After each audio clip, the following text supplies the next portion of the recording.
Sa mga pasahero natin o sa iba mang pasahero, iwasan po nating sumakay sa mga kolorong. Tama po ang inyong piniling sakyan na nakapila at may prangkisa at may body number para safe na safe po kayo. Huwag po nating tangkilikin ang mga kolorong.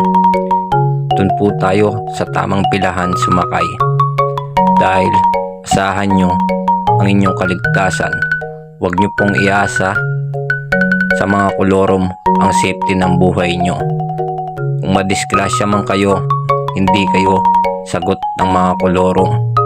Pero pag nasa tamang linya kayo, sigurado ang safety nyo at hindi kayo pababayaan ng may mga prangkisa.